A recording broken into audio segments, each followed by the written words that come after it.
city of Kennewick. We have position 3, Ward 3, and those candidates are Roy Bubba Plunkett and John Trumbo. And for position 4, which is an at-large position, we have John Hubbard and Bob Parks. And like all of the other candidates, they've been given 2 minutes for an opening statement. We'll begin with the position 3 candidates, and we will begin with Roy Bubba Plunkett. Hi, good evening. Welcome. Thank you all for being here and taking the time out of your schedules to do this. As I go around talking to people, nobody has a question yet about the city. So far, the question has been, really, Bubba? That's what you're going with? It's like, well, you know, so I have to explain it. It's like my grandmother, when I was 2 days old, dubbed me Bubba, and it just stuck. I had no idea that my name was Roy until the first day of school, kindergarten, and my mom had to come down to the school and comfort a very grieving young man who did not know his name was Roy. And so she convinced me after about a week that, yes, my name was Roy, and it was okay for me to be called that. So I had never heard that name before in my life. I am running for city council because I love this city. My family moved up here from Texas in 1980.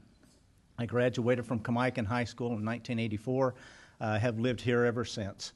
Some of my main concerns are public safety. I'm very concerned about gang activity and whatnot. When I toured the new police station with Chief Hohenberg several years ago, that was one of the main things that caught my attention was the tracking of the gang activity that we have here in Kennewick. Some of my other concerns is my wife and I have 4 kids. We have 2 grown kids who are married and off at college and are underproducing. I have no grandkids. And the thing that concerns me is that they're not sure that they want to come back to the Tri-Cities to live.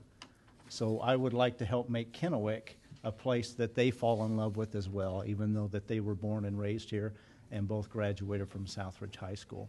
So I want them to feel this is a safe place to live, that this is a place they want to raise their kids because we have a good community, because we have good schools, because this is just a great, safe place to live and to work. Thank you. Thank you, and we will hear from your opponent, John Trumbo. Well, thank you very much for hearing me this evening, and thanks to the Tri-City Herald, the League of Women Voters Charter, and the Chamber of Commerce for creating this opportunity. I'm a retired newspaper reporter and editor who moved here in 2000, so I'm the new guy on the block. But during these past 13 years, until retiring last year, I became very involved in reporting on local government, and there's really probably not a major player government agency in these 2 counties that I haven't written about. So I have a very good working knowledge of the landscape of local government. I'm running for city council because, quite honestly, I want to raise the bar on accountability. It's not that I think that Kennewick is doing things badly. I just think that there is an opportunity here to bring to the council some expertise and know-how about how to watchdog government from the inside out. I've been watchdogging it from the outside in the past 13 years. My wife, Thora, and I are raising 2 adopted girls from China. We support local organizations to assist developmentally disabled adults and refugees from third world nations, and we attend and are members of the South Hills Church in Kennewick. My purpose in being a candidate is also focused on having government serve effectively and efficiently. I don't believe that there has been any obvious misdeeds, but we can always improve the situation, and that's what I'm interested in doing. I want to ensure that public money and resources are wisely and properly used, and my votes will go for the public community overall good. As a reporter, I have flagged corruption at City Hall and various other controversial issues in the Tri-Cities.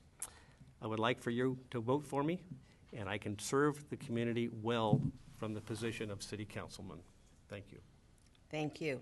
We will now move on to position 4, which is the at-large position, and we will begin with Bob Parks. Thank you. I'm Bob Parks, and as a lifelong Tri-City resident and a Kennewick High grad of 1988, I'm a U.S. Navy veteran, a dad, and a graduate of Leadership Tri-Cities of Class 15. Lower taxes, safer neighborhoods, ownership of Columbia Park, fighting gang violence, and creating family-made jobs are some of my top priorities while on the Kennewick City Council. Defending citizens' constitutional Second Amendment rights from the politicians of Olympia has become a recent priority in the last legislative session. Honest, open communication between City Hall and its citizens is imperative for a successful society. That has been one of my top goals on my years on council. Providing services such as quality roads, safe drinking water, and excellent police and fire services are essential to a good quality of life. Establishing a practical budget and working within its limits is an ongoing challenge, given the unfunded mandates put on us by the legislature. I appreciate you coming tonight and look forward to the debate. Thank you. And your opponent, John Hubbard. Good evening. I'm John Hubbard, running for the at-large position. I want to thank the League of Women Voters and the others that have made this venue possible. 45 years ago, when I moved with my family from Washington, D.C., as I got out of the Air Force, to Kennewick, I fell in love with the area and decided this is where I want to put down roots and raise my family, and I did that. I had a good job at Hanford, worked as a manager and as an engineer, and I've been retired now for about 15 years. I'm probably the oldest person here. I like to listen to people. I've enjoyed my service on the city council, got to meet a lot of wonderful people that I otherwise wouldn't have known. Those of you who remember what things were like 4 years ago, there was a good deal of controversy in the city, a lawsuit, a carousel that didn't have a home or a budget. The budget was overrun by over $1 million. The citizens decided they wanted some changes, and there were 3 new members elected to the council. In 4 years, the problems that existed then have been resolved, and we're in good financial position and moving forward. I appreciate the work that was done in Southridge and the progress that's being made there. There are other places that need our attention, and I hope that you will elect me because I would like to continue to serve you.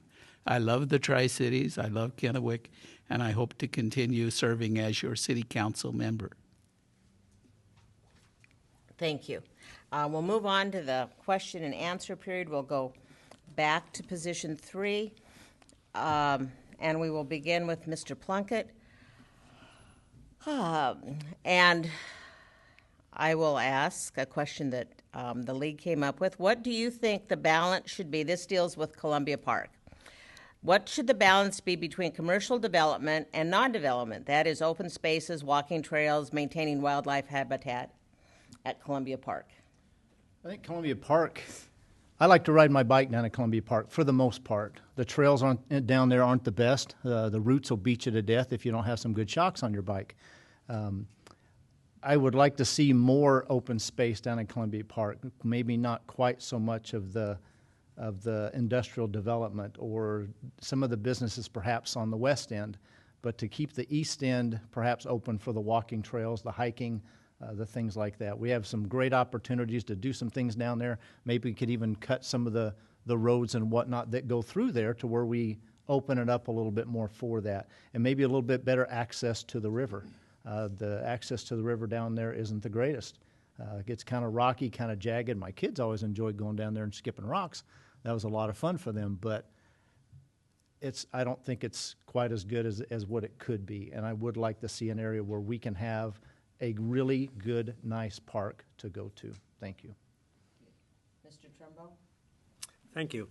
Columbia Park is one of the real jewels and the thing that jumped out at me as an attraction when I came to Kennewick in the summer of 2000. It's really a remarkable place. There's a lot of quiet spot, a lot of places to go to see the wildlife. And quite honestly, I would like to see that enhanced, not infringed upon by commercial activity. Although the commercial activity could leak, if you will, down from the west side, and I think that would be acceptable. But for the flavor and the experience of the park to be altered in any way from what is currently there as a kind of a natural environment, or an environment where the nature can be enhanced or appreciated, really ought to be left alone or strengthened. Okay, thank you. We'll take maybe a little different twist on the city parks, and we'll ask you, and Mr. Parks, you can go first. Keewaydin Park used to be the main Kennewick Park, but newer parks in the west and south sides of the city have set a new standard for city parks. What can be done to make sure that the older parts of Kennewick share in access to quality recreational opportunities? Well, since I sit on the Park and Rec Board as a city council liaison, we work on this quite a bit to make sure that Keewaydin Park and some of the other ones on the east side of town, the smaller ones, are kept up to the same standards. We've had some crime and some criminal activity, some vandalism in some of the smaller parks. Some of those facilities that were allowing that to happen were taken out. Hanson Park is going to be the next one, so to speak, similar to Grange Park. We're doing some community outreach to talk to people to see what they really want in the park. Besides, is it just playgrounds or basketball hoops?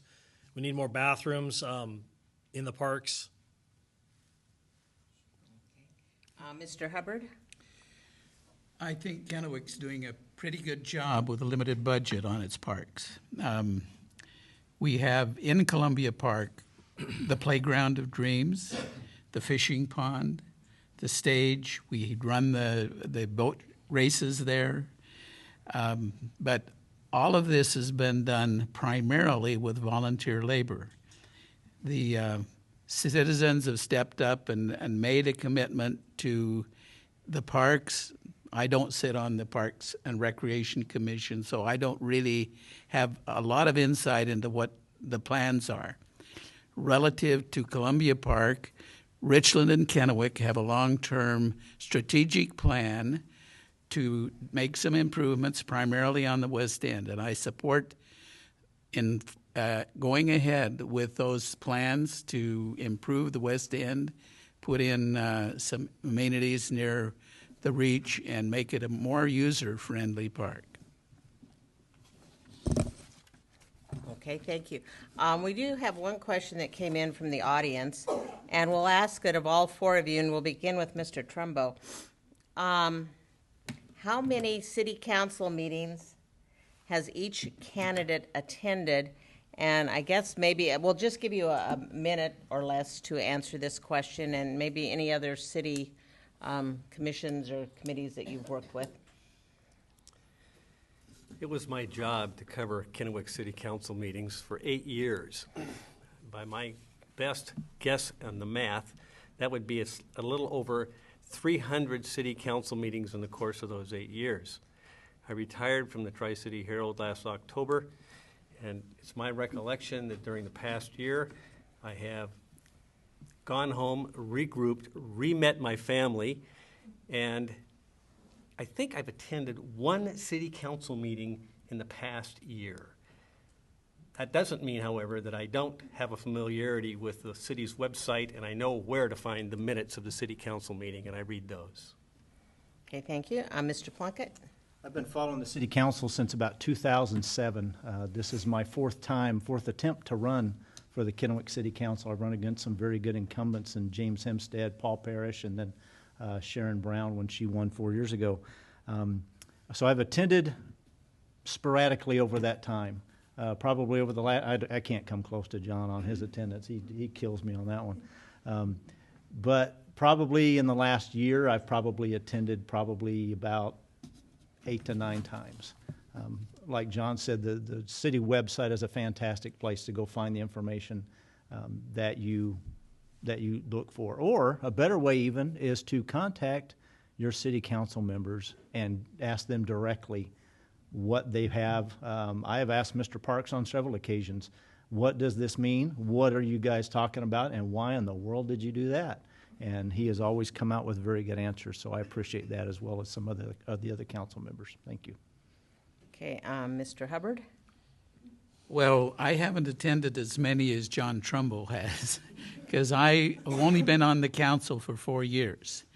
But I have attended nearly every meeting the city council, nearly every workshop of the city council, and other activities. I've probably been to more ribbon cuttings and groundbreakings than any other member on the council during that 4 years, even though that's not my responsibility. I want to reach out, meet people as they come in, and take part in the council.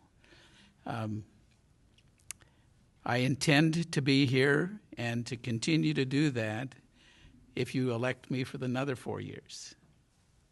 Okay, thank you. And Mr. Parks, have you been attending meetings? Yes, if my math is correct, I have a better attendance rate at city council than I did in high school. So roughly 500 city council meetings, give or take a few, not counting workshop meetings, park and rec, Hanford Advisory Board meetings, sometimes out of town. When I first decided to run for council 12 years ago when I was 31, I went to meetings for about a year to a year and a half ahead of time, and people kept seeing me showing up, and they were getting a little suspicious of me. So what are you doing? So I made that relationship with the council, the past council, and I built that relationship with staff so they realized I wasn't there just because of some frivolous lawsuit. I decided to run for city council. I was actually there for the right reasons. Thank you. Thank you. I will give you a minute each again, and we will begin with Mr. Parks and work back this way. About the issue that Kennewick voters will be voting on in the 0.1% tax increase to pay for expanding and improving the convention center. I think a lot of times voters appreciate knowing how people in the know feel about it. So how would you advise voters on that issue? Well, I don't like to tell anybody how to vote, but I personally am voting yes. I see it as an asset to the community. We realize people talk about, oh, my property taxes are too high, but they don't realize that if we can lower sales tax by bringing people in, getting their money, and then getting them back out of town, that's the best way. It doesn't put a burden on police and fire services. Doesn't put a big burden on hospital districts. And it gets them a feel for our community, and then they can go back to their community and maybe take some of our assets back to them. I see us as one of the bigger communities or the leading the way communities in the Tri-Cities. So when I go out of town for events or other things, I go to Tacoma for a convention or whatever, I like to look at other things that other cities have done, and I take pictures and I bring them back. And I talk with the Arts Commission and say, hey, why aren't we doing this? And I'll talk to the city manager and say, hey, let's take a look at some of these issues. So it's a way to kind of communicate with other cities, but keeping their money and then sending them home. Thank you. And Mr. Hubbard? Well, I am probably the odd man out on the city council. I would love to see the city convention center expanded. I feel, though, that it's time for the Tri-Cities to put away their parochial attitude. I would like to see a regional public facilities district that goes for the 2/10 total tax that's available and use that money to do all three projects: the convention center, the performing arts center, and the water improvements in terms of the aquatic centers. Now, that much tax money will not pay for all three. I understand that. But I think that if we took the same approach that we're taking with the carousel, reaching out to the public, the private sector, get the donations from other organizations, that we could come up with the dollars to do all three projects and really make a good step forward in our community on these facilities. Thank you. And we'll move on to the position 3 candidates and begin with Mr. Plunkett. Personally, I'm going to vote for it. I think it's a good idea. I think it's win-win. It brings more people into our community to see what we have to offer, and that's how we bring the family wage jobs that everybody's talking about. It's hard to go tell people what a wonderful place we have if they've never been here. But if we have a nice place to bring them into, then they can see what we have, and they'll want to bring their businesses and the opportunities there, and maybe my kids will want to stay here after all. So thank you. Thank you. And we'll finish up with Mr. Trumbo. There is a very clear and loud need for expansion of the convention center. That's the easy part. The difficult part is how to finance it. And the mechanism is already set in motion. We have the way to do that. The incremental sales tax increase, that 0.1%. I don't like that method. And the reason I don't like that method is because it's everybody in the Tri-Cities seems to think that that is the way to go. Let's do some public safety with a 0.1%.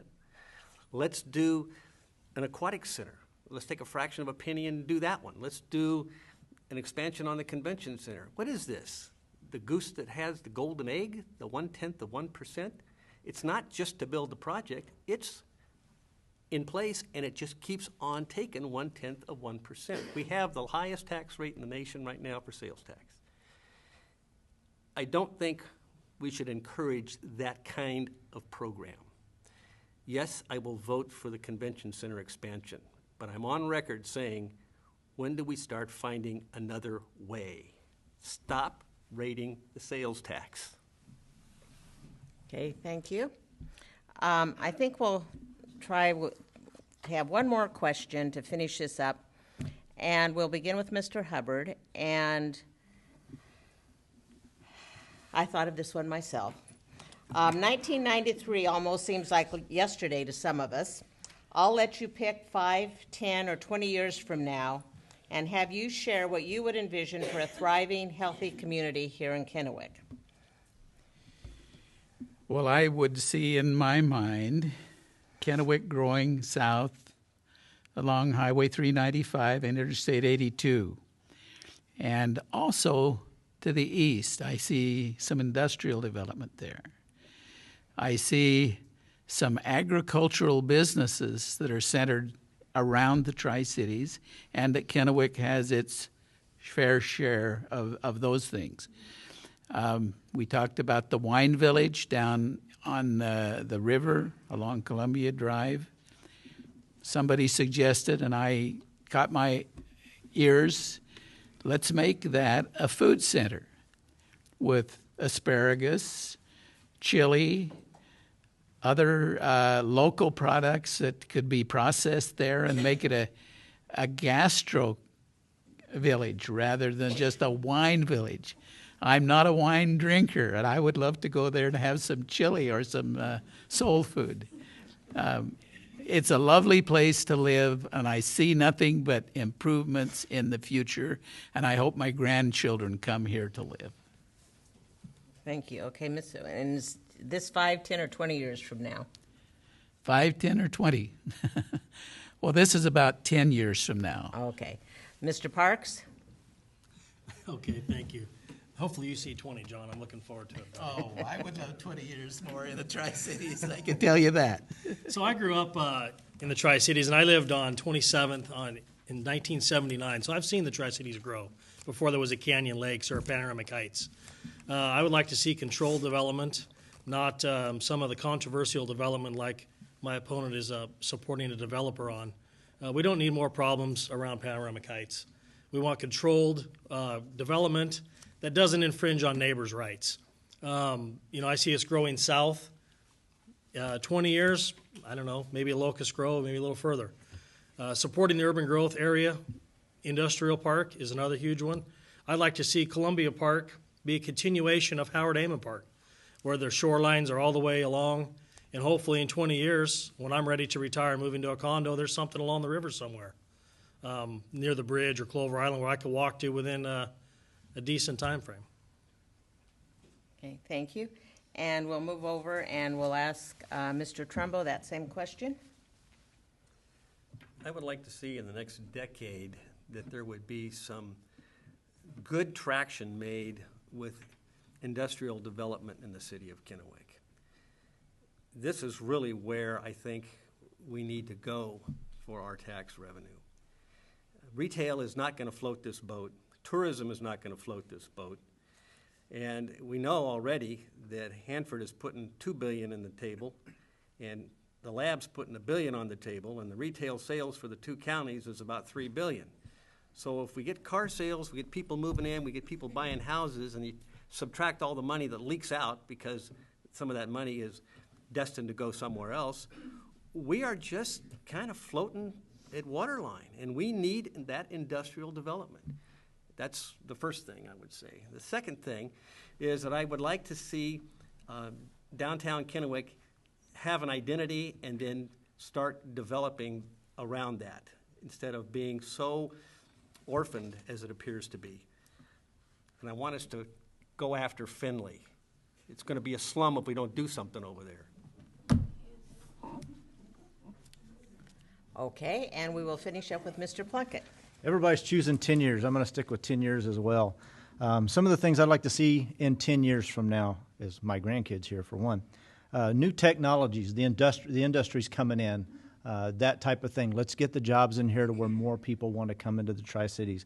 I want to see the parks and hiking and biking trails. That's the stuff that I personally enjoy doing. I love to ride my bike. Probably last but not least, and this is kind of an odd one, but I want gangs to find Kennewick an uncomfortable place to hang around in. I want them to think, I do not want to go to Kennewick because that place is not good for what we want to do. And that way people feel safe in being here and coming here. The businesses will come here, and we will continue to grow, and we'll be a nice, healthy, safe community. Thank you. Thank you. We'll have our closing statements now. Maybe I'll mix it up a little bit and go with position 4 first, since you talked a while ago. And we're going to begin with Bob Parks. Thank you. It's been an honor to serve the citizens for the last 11 years, but I believe in term limits, and that's why this is my last city council election. So win or lose, my signs go in the garbage. I've been endorsed by State Representative Brad Klippert, County Commissioner Jerome Delvin, Jim Beaver, Sean Small, Mayor Steve Young, and Councilmember Paul Parrish. Some of those elected leaders who I looked up to believe in me and have supported me. This is my last term, and I've tried to do term limits before, but I could not get enough traction. I've also liked to do away with the ward system. I believe in the best person for the job is the best person regardless of where you live. My opponent voted to keep those ward systems, but then turned around and wanted to build a house on the west side of town and abandon that ward he's represented for 4 years. So please give me your support. I've also been supported by the Home Builders Association, small businesses, labor groups. For more information and endorsements, please look at electbobparks.com. Thank you. Okay, and John Hubbard? I'm amazed that you find this interesting enough to come out and listen to politicians talk about the future, especially seeing there's a football game on. I would like to continue to serve. I realize I don't have a lot of endorsements, but I hope to convince voters to endorse me. One of the things that we need is to build bridges and to listen and to develop relationships. I'm friendly, I listen, I hear what people have to say, and I think I'm better qualified, more of a better nature to listen and build consensus and develop relationships. And I would like to be able to do that for you over the next 4 years, and I will be here. I believe in term limits too, but I'm term limited by my age. Thank you. Thank you, and we'll move on to position 3, and we'll hear first from John Trumbo. Thank you.